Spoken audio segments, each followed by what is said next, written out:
ವಿಶ್ವ ಧ್ಯಾನ ದಿನ ಘೋಷಣೆಗೆ 1 ವರ್ಷ. ಕಳೆದ ವರ್ಷ ವಿಶ್ವಸಂಸ್ಥೆಯ ಸಾಮಾನ್ಯ ಸಭೆಯು ಡಿಸೆಂಬರ್ 21ರಂದು ಪ್ರಥಮ ವಿಶ್ವ ಧ್ಯಾನ ದಿನವಾಗಿ ಘೋಷಿಸಿತ್ತು.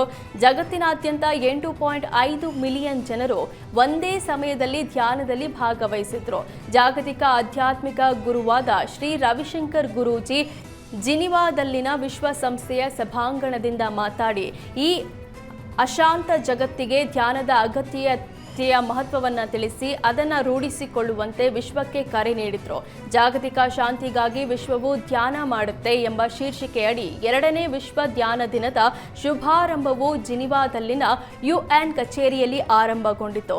ಈ ವಿಶೇಷ ಕಾರ್ಯಕ್ರಮವನ್ನು ಜಿನಿವಾದಲ್ಲಿನ ಭಾರತದ ಶಾಶ್ವತ mission the art of living ಸಂಸ್ಥೆಯ ಸಹಯೋಗದಲ್ಲಿ ಆಯೋಜಿಸಲಾಗಿತ್ತು. ವಿಶ್ವ ಧ್ಯಾನ ದಿವಸ ಅಂತ 192 ದೇಶಗಳು ಸೇರಿ ಘೋಷಣೆ ಮಾಡಿದ್ದಾರೆ. ಅದಕ್ಕೆಲ್ಲರೂ ಆವತ್ತಿನ ದಿನ ಒಂದಿನ ಎಲ್ಲರೂ ಸೇರಿ ಧ್ಯಾನ ಮಾಡಿದ್ರೆ ಇಡೀ ಪ್ರಪಂಚದಲ್ಲಿ ಒಟ್ಟಿಗೆ ಧ್ಯಾನ ಮಾಡೋದು ಒಂದು ದೊಡ್ಡ ಕ್ರಾಂತಿನೇ ಆಗಬಹುದು ಅಂತ. ಯಾಕೆಂದರೆ ಸಾಮೂಹಿಕ ಧ್ಯಾನಕ್ಕೆ ತನ್ನದೇ ಆದ ವಿಶೇಷವಾದ ಲಾಭ ಇದೆ.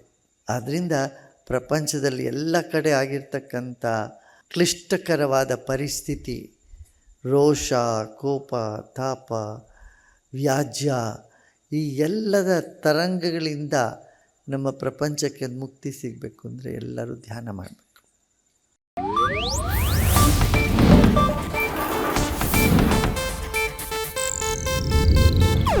ಇದು ಏಷ್ಯಾನೆಟ್ ನ್ಯೂಸ್ ನೆಟ್ವರ್ಕ್ ಪ್ರಸ್ತುತಿ.